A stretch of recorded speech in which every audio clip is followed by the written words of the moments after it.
ইরানের সঙ্গে 2 সপ্তাহের যুদ্ধবিরতির ঘোষণা দিয়েছেন মার্কিন প্রেসিডেন্ট ডোনাল্ড ট্রাম্প। পাকিস্তানের প্রধানমন্ত্রী শাহবাজ শরীফ এবং ফিল্ড মার্শাল আসিম মুনিরের অনুরোধে ইরানের বিরুদ্ধে পরিকল্পিত সামরিক হামলা স্থগিত করার সিদ্ধান্ত নিয়েছেন তিনি। তবে এই সিদ্ধান্ত শর্ত সাপেক্ষ।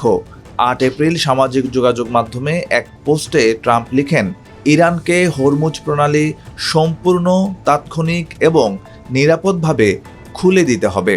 এই শর্তে আমি ইরানের বিরুদ্ধে বোমাবর্ষণ এবং সামরিক হামলা 2 সপ্তাহের জন্য স্থগিত করতে সম্মত হয়েছি। এটি হবে একটি দ্বিপক্ষীয় যুদ্ধবিরতি। এদিকে যুক্তরাষ্ট্রের প্রস্তাবিত 2 সপ্তাহের যুদ্ধবিরতিতে সম্মতি দিয়েছে ইরান। 8 এপ্রিল দেশটির পররাষ্ট্রমন্ত্রী আব্বাস আরাকচি বলেন, যুক্তরাষ্ট্র ও পাকিস্তানের অনুরোধ এবং আলোচনা প্রস্তাবের ভিত্তিতে হামলা বন্ধ হলে আমরাও আমাদের সামরিক অভিযান স্থগিত রাখতে প্রস্তুত আছি। শাহবাজ শরীফ এবং পাকিস্তানের সেনাপ্রধান ফিল্ড মার্শাল আসিম মুনিরের ভূমিকার প্রশংসা করে আরাকচি বলেন, তারা এই অঞ্চলে যুদ্ধের সমাপ্তি টানতে নিরলস চেষ্টা চালিয়ে যাচ্ছেন।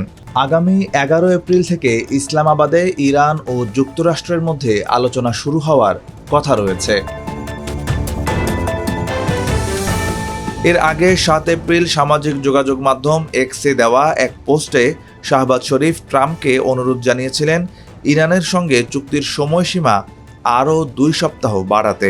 একই সঙ্গে তিনি ইরানকে এই সময়ের মধ্যে হরমুজ প্রণালী খোলা রাখার আহ্বান জানান। তার মতে এই 2 সপ্তাহ যদি যুদ্ধবিরতি বজায় থাকে তাহলে আলোচনার মাধ্যমে স্থায়ী সমাধানের পথ তৈরি হতে পারে এবং অঞ্চলটিতে দীর্ঘমেয়াদী শান্তি প্রতিষ্ঠা সহজ হবে।